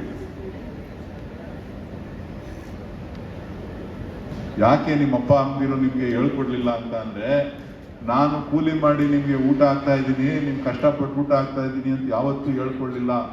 ಅದೇ ಅವ್ರು ಮಾಡಿರ್ತಕ್ಕಂಥ ಮೊದಲನೇ ತಪ್ಪು. ಅವರ ಜೀವನದ ಪರಿಪಾಠವನ್ನ ಅವ್ರು ನಡೆದಂತ ದಾರಿಯನ್ನ ನಿಮ್ಗೆ ಹೇಳ್ಕೊಟ್ಟಿತ್ತು ಅಂದ್ರೆ ನೀವು ಬದುಕಿನಲ್ಲಿ ಮುಂದಕ್ಕೆ ಯಾವ ರೀತಿ ಇರ್ಬೋದು ಅಂತಕ್ಕಂಥದ್ದು ನಿಮ್ಗೆ ಗೊತ್ತಾಗ್ತಿತ್ತು. ನಾವು ಮಿಸ್ ಮಾಡ್ಕೋತಾ ಇರೋದು ಚೈನ್ ಲಿಂಕೇ ಇಲ್ಲಿ. ನಾವು ಮಿಸ್ ಮಾಡ್ಕೋತಾ ಇರೋದು ಎಲ್ಲಿ ಚೈನ್ ಲಿಂಕ್ ಅಂತ ಅಂದ್ರೆ, ನಮ್ಮ ತಂದೆ ತಾಯಿ, ನಮ್ಮ ತಾತ ಅಜ್ಜಿ, ನಮ್ಮ ಕುಟುಂಬ, ನಮ್ಮ ವಂಶ ಯಾವ ರೀತಿಯಾಗಿತ್ತು, ನಮ್ಮ ಪರಿಸ್ಥಿತಿ, ಆರ್ಥಿಕವಾದಂತಹ ಪರಿಸ್ಥಿತಿ ಇತ್ತು, ನಮ್ಮ ತಾಲೂಕಿನಲ್ಲಿ ಯಾವ ರೀತಿ ಇತ್ತು, ಬಸ್ ಇತ್ತಾ ಬಸ್ ಇಲ್ವಾ, ಎಷ್ಟು ಕಿಲೋಮೀಟರ್ ನಡ್ಕೊಂಡು ಹೋಗ್ಬೇಕಾಗಿತ್ತು, ಬರ ಬಂತು ಅಂತಂದ್ರೆ ರಾಗಿ ಸಿಗ್ತಾ ಇರಲಿಲ್ಲ, ಕೆಣಸ್ ತಿಂದು ಬದುಕಬೇಕಾದಂತಹ ಕಾಲ ಇತ್ತು. ಏನಪ್ಪ ಪಪ್ಪ ಅದು ಏನ್ ತಮ್ಮಣ್ಣರ ಏನ್ ಪುಟ್ಟಬೇಡ, ಹೌದಾ ಅಲ್ವಾ? ಮಕ್ಕಳಿಗೆ ನೀವು ಇದನ್ನೆಲ್ಲ ಪಾಠ ಹೇಳಬೇಕು. ನಿಮ್ಮ ಮಕ್ಕಳಿಗೆ ನೀವು ಯಾವ ರೀತಿಯಾಗಿ ಕೂಲಿ ಮಾಡ್ತಾ ಇದ್ರಿ, ನೀವು ಯಾವ ರೀತಿ ಸಂಬಳಕ್ಕೆ ಬೇರೆಯವ್ರ ಮನೇಲಿ ಇರ್ತಾ ಇದ್ರಿ. ಇವತ್ತು ಸರ್ಕಾರ 5 ಗ್ಯಾರಂಟಿಗಳನ್ನ ಕೊಟ್ಟಿದೆ, ಟೀಕೆ ಮಾಡ್ತಾರೆ. ಟೀಕೆ ಮಾಡೋರು ಯಾರು ಕೂಡ ಟೀಕೆ ಮಾಡ್ತಕ್ಕಂಥವ್ರು ಮನಸ್ಸಿನಿಂದ ಟೀಕೆ ಮಾಡ್ತಾ ಇಲ್ಲ, ರಾಜಕಾರಣಕ್ಕೋಸ್ಕರ ಟೀಕೆ ಮಾಡ್ತಾ ಇದ್ದಾರೆ. ಸಂಬಳಕ್ಕೋಸ್ಕರ, ಯಾವ ಸಂಬಳಕ್ಕೋಸ್ಕರ ಅವ್ರು ಇರ್ತಿದ್ದು? ಒಂದ್ ಮೂಟೆ ರಾಗಿಗೋಸ್ಕರ ಸಂಬಳಕ್ಕೆ ಇರ್ತಿದ್ರು.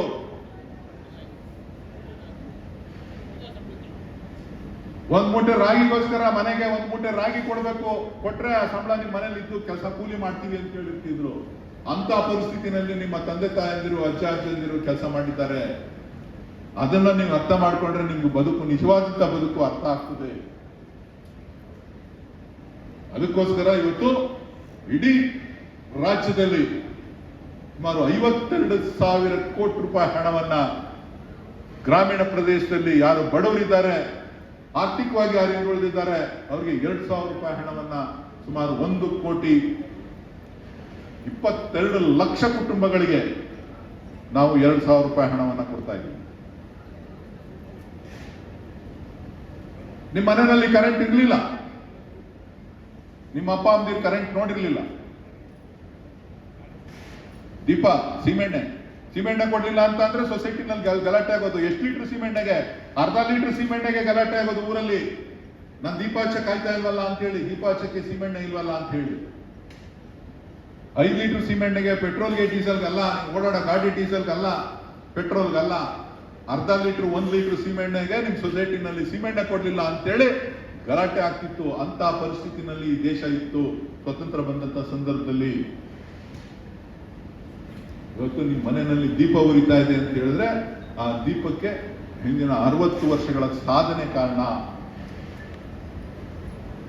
ಇಲ್ಲ ಅಂತೀವಿ, ವೋಲ್ಟೇಜ್ ಇರ್ಲಿಲ್ಲ. ಡಿ ಕೆ ಶಿವಕುಮಾರ್ ಅವ್ರು ಬಂದ್ಮೇಲೆ ಎಲ್ಲ ಕಡೆ ಸಬ್ಸ್ಟೇಷನ್ ಆಯ್ತು, ಎಲ್ಲ ಕಡೆ ಸೋಲಾರ್ ಬಂತು.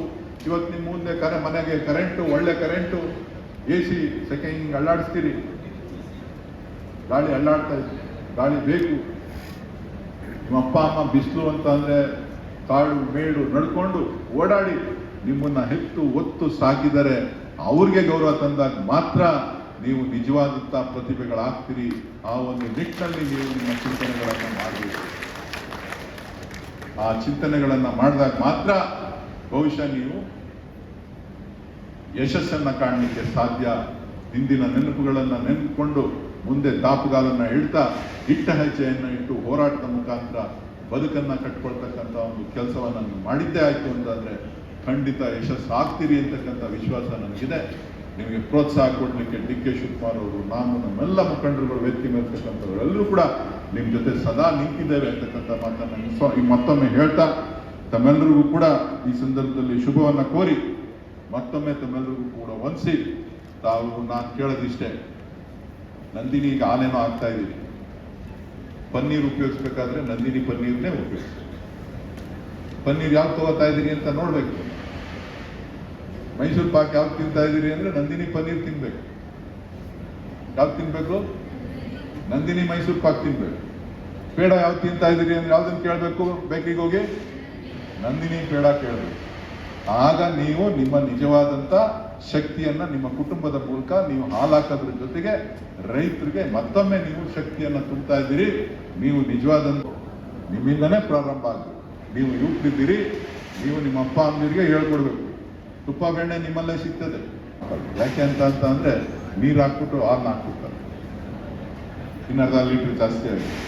ಈಗ ನೀರು ಹಾಕೋಂಗಿಲ್ಲ, ಈಗ ನೀರು ಹಾಕೋಂಗೇ ಇಲ್ಲ. ಯಾಕೆ ಅಂದ್ರೆ ನೀರು ಎಷ್ಟು ಹಾಕ್ತೀರಿ ಅಂತ ಹೇಳಿ ಈಗ ಸೆಟ್ ಮಾಡಿಸ್ಬಿಟ್ಟಿದ್ವಿ. ನೀರು ಹಾಕಿದ್ರೆ ಗೊತ್ತಾಗುತ್ತೆ, ಏನಾರು ಅಡಲ್ಟ್ರೇಷನ್ ಮಾಡಿದ್ರೆ ಈಗ ಗೊತ್ತಾಗುತ್ತೆ. ಎಲ್ಲ ಸೊಸೈಟಿಗಳಲ್ಲೂ ಕೂಡ AMCM ಸಾಫ್ಟ್ವೇರ್ನ ಹಾಕಿ ಕಂಪ್ಲೀಟ್ ಈಗ ನಾವು ಅದನ್ನ ರೆಡಿ ಮಾಡಿದ್ವಿ. ಸೊ ಒಟ್ಟಾರೆ ನೀವು ಯಾರನ್ನು ಯಾವುದೇ ಥರದ ಅಡಲ್ಟ್ರೇಷನ್ ಅನ್ನು ಒಂಚೂರು ಮಾಡಲಿಕ್ಕೆ ಸಾಧ್ಯ ಇಲ್ಲ. ಸೊ ಏನೇನು ಲ್ಯಾಪ್ಸಸ್ ಆಗ್ತಾ ಇತ್ತು ಅದೆಲ್ಲವನ್ನು ಕೂಡ ಸರಿಪಡಿಸುವಂಥ ಕೆಲಸ ನಮ್ಮೆಲ್ಲ ನಿರ್ದೇಶಕರು, ನಮ್ಮೆಲ್ಲ ಸಿಬ್ಬಂದಿ, ನಮ್ಮೆಲ್ಲ ಅಧಿಕಾರಿಗಳ ಜೊತೆ ನಾವು ಕೆಲಸವನ್ನು ಮಾಡ್ತಾ ಇದ್ದೇವೆ. ಖಂಡಿತ ಸಾಕಷ್ಟು ಬದಲಾವಣೆಗಳನ್ನ ಮುಂದಿನ ದಿನಗಳಲ್ಲಿ ಹಾಲು ಒಕ್ಕೂಟ ಮಾಡ್ತದೆ ಅಂತಕ್ಕಂಥ ಮಾತನ್ನ ಈ ಸಂದರ್ಭದಲ್ಲಿ ಹೇಳ್ತಾ ತಮ್ಮೆಲ್ಲರಿಗೂ ಶುಭ ಕೋರಿ, ತಮ್ಮೆಲ್ಲರೂ ಕೂಡ ಬಹಳ ತಾಳ್ಮೆಯಿಂದ ನನ್ನ ಮಾತನ್ನ ಆಲಿಸಿದಿರಿ. ಬೇಜಾರಾಯ್ತಾ? ಬೇಜಾರಾಗ್ಲಿಲ್ಲ? ಎಲ್ಲ ಎನರ್ಜಿನೇ ಇಲ್ಲ ನಿಮಗೆ, ಎನರ್ಜಿನೇ ಇಲ್ವಲ್ಲ ನಿಮ್ಗೆ. ಅಂದ್ರೆ ಹೆಂಗಿರ್ಬೇಕು? ಯಾವ ತರ ಇರ್ಬೇಕು? ಬಂಡೆ ತರ ಇರ್ಬೇಕು. ಯಾವ ತರ ಇರ್ಬೇಕು? ಮಳೆ ಬರಲಿ, ಬಿಸಿಲು ಬರಲಿ, ಚಳಿ ಆಗ್ಲಿ, ಯಾರೇನೇ ಬಂದು ಹಿಂಗ್ ಗುದ್ಲಿ ವಾಪಸ್ ರಿಬೌಂಡ್ ಆಗ್ಬೇಕು. ಆ ಶಕ್ತಿ ನಿಮ್ಮ ಹಿಂದೆ ಇದೆ. ಆ ಶಕ್ತಿಗೆ ಶಕ್ತಿ ತುಂಬುವಂತ ಯುವಕರು ನೀವಿದ್ದೀರಿ. ನಿಮ್ ಜೊತೆ ನಾವಿದ್ದೇವೆ, ನಿಮ್ಮನ್ನ ನಂಬ್ಕೊಂಡು ನಾವಿದ್ದೇವೆ. ತಮ್ಮೆಲ್ಲರಿಗೂ ಕೂಡ ಒಂದ್ಸಿ ನನ್ನ ಮಾತನ್ನ ಮುಗಿಸ್ತೇನೆ. ಜೈ ಹಿಂದ್, ಜೈ ಕರ್ನಾಟಕ.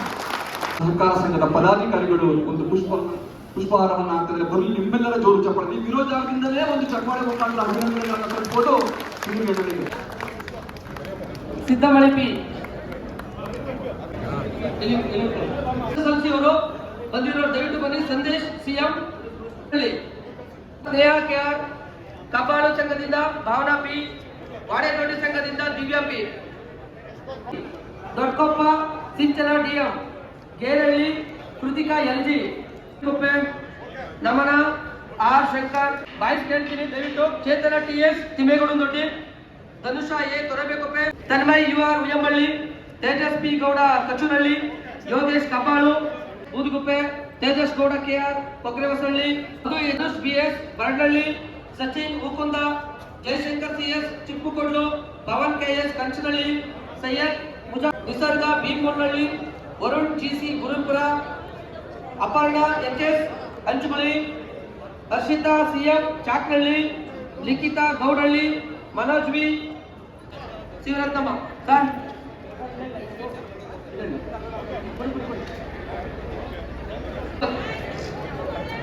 ಹೆಸರು ಕರೆದಿರೋಲ್ಲ ಬನ್ನಿ. ಡಿಗ್ರಿ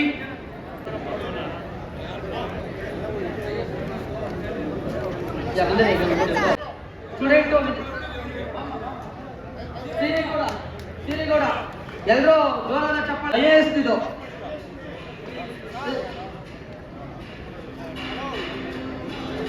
ಮಕ್ಕಳ ಚಪ್ಪಾಳೆ ಹೊಡಿಬೇಕು. ನೀವು ಆಗಾಗದಲ್ಲಿ ಕೂತ್ಕೋಬೇಕು, ತನ್ನಲ್ಲಿ ಕೂರಿಸ್ಬೇಕು.